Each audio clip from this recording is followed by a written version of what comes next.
नमस्कार दोस्तों, सारथी गुरुकुल में आप सभी का स्वागत है। दोस्तों चलिए एक नई ऊर्जा और नई उत्साह के साथ 29 जून 2022 के करंट अफेयर्स को चर्चा करते हैं।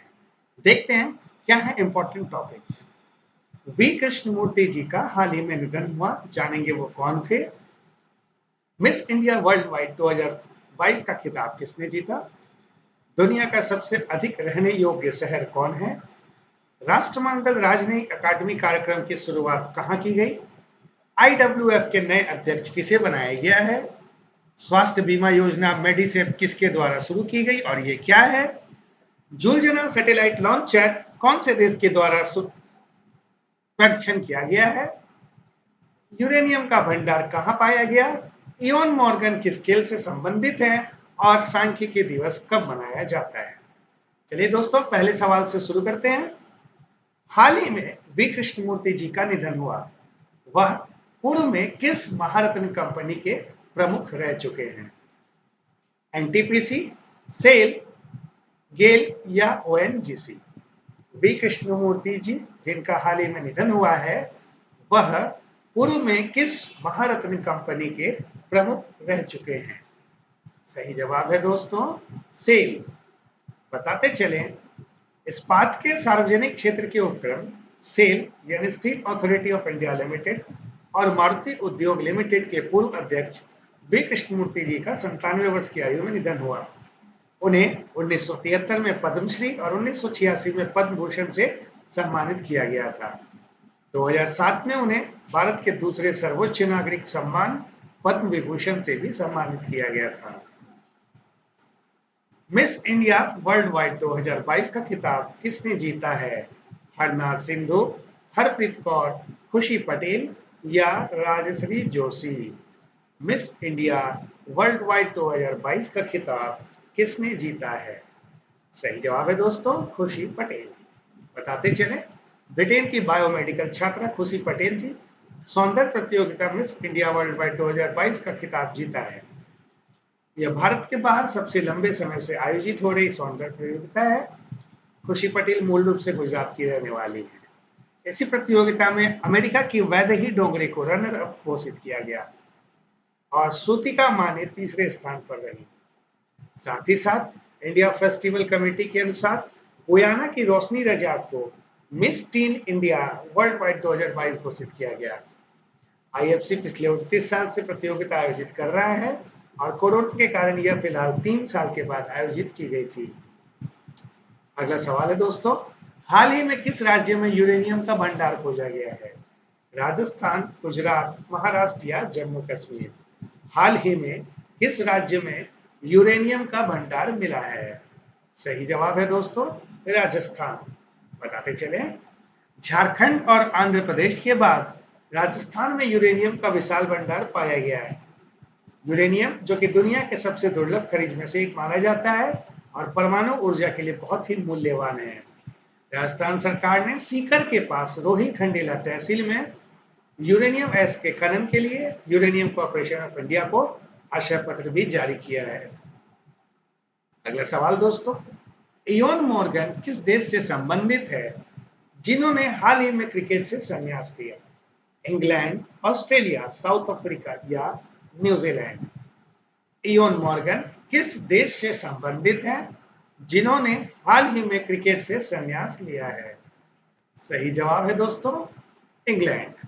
बताते चलें, 35 वर्षीय मॉर्गन इंग्लैंड के सबसे ज्यादा रन बनाने वाले खिलाड़ी होने के साथ साथ वनडे क्रिकेट में सबसे सफल कप्तान भी है।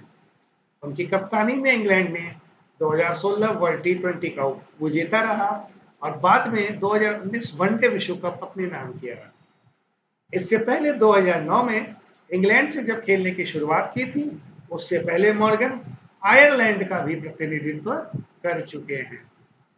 अगला सवाल दोस्तों, जूल जना सैटेलाइट लॉन्चर का परीक्षण किस देश के द्वारा किया गया। ईरान, इराक, चीन या तुर्की। जूल जना सैटेलाइट लॉन्चर का परीक्षण किस देश के द्वारा किया गया। सही जवाब है दोस्तों ईरान। बताते चलें, साल 2020 में ईरान ने अपना पहला मिलिट्री सैटेलाइट नूर भी, जिसका मतलब रोशनी होता है, को लॉन्च किया था। अभी जूल जरा सैटेलाइट लॉन्चर की लंबाई 25.5 मीटर और 52 टन का यह सैटेलाइट कैरियर सतह से 500 किलोमीटर की ऊंचाई पर 220 किलोग्राम वजन के साथ ऑर्बिट कर सकती है। अगला सवाल दोस्तों, सांख्यिकी दिवस कब मनाया जाता है? 25 जून, 26 जून, 28 जून या फिर 29 जून? सांख्यिकी दिवस कब मनाया जाता है? इंडियन स्टैटिस्टिक डे कब मनाया जाता है? सही जवाब है दोस्तों 29 जून।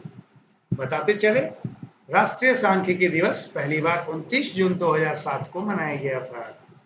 भारत सरकार ने आर्थिक नियोजन और सांख्यिकी विकास के क्षेत्र में स्वर्गीय प्रोफेसर प्रशांत चंद्र महालनोबिस द्वारा किए गए उत्कृष्ट कार्यों के लिए और उनके योगदान का जश्न मनाने का फैसला किया। प्रशांत चंद्र महालनोबिस ने 1931 में भारतीय सांख्यिकी संस्थान की स्थापना की थी। महालनोबिस को भारत सरकार ने भारतीय सांख्यिकी का पिता कहकर सम्मानित किया था। अगला सवाल दोस्तों, EIU ग्लोबल लिवेबिलिटी इंडेक्स के अनुसार दुनिया का सबसे अधिक रहने योग्य शहर कौन सा है? कोपेनहेगन, ज्यूरिख, जेनेवा या Vienna? EIU global liveability index के अनुसार दुनिया का सबसे अधिक रहने योग्य शहर कौन सा है? सही जवाब है दोस्तों वियना।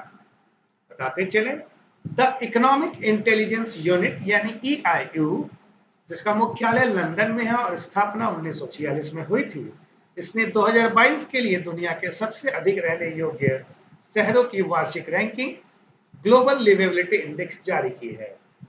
173 शहरों को कई मानदंडों के आधार पर रैंक दिया गया, जिसमें बुनियादी ढांचे, हरित स्थान की उपलब्धता, राजनीतिक स्थिरता, अपराध दर, स्वास्थ्य देखभाल इत्यादि शामिल है। वियना जो ऑस्ट्रिया में है, कोपेनहेगन जो डेनमार्क में है और ज्यूरिख जो स्विट्जरलैंड में है, शीर्ष 3 शहर रहे।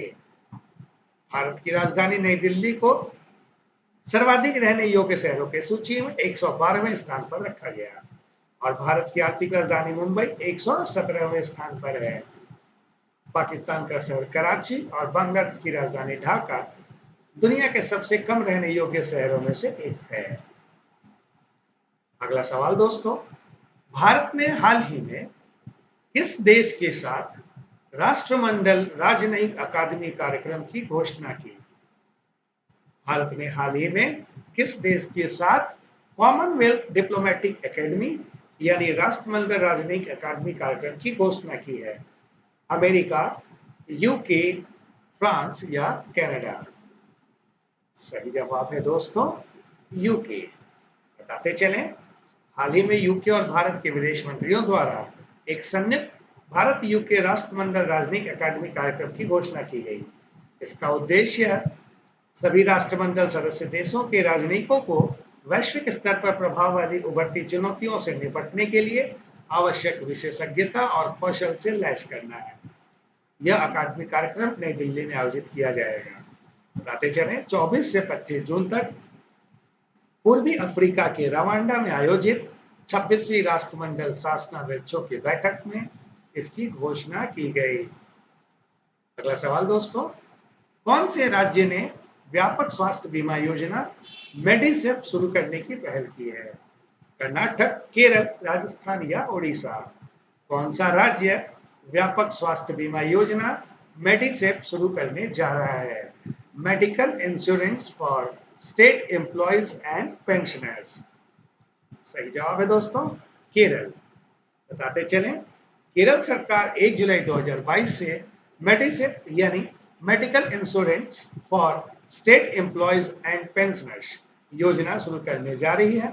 यह राज्य सरकार के कर्मचारियों, पेंशन भोगियों और उनके पात्र परिवार के सदस्यों के लिए एक चिकित्सा बीमा योजना है, जो प्रति वर्ष 3 लाख रुपए तक के व्यापक कवरेज के साथ कैशलेस चिकित्सा सहायता प्रदान करेगी। आज का आखिरी सवाल दोस्तों, हाल ही में इंडियन वेटलिफ्टिंग फेडरेशन ने किसे 2022 के अध्यक्ष के रूप में चुना?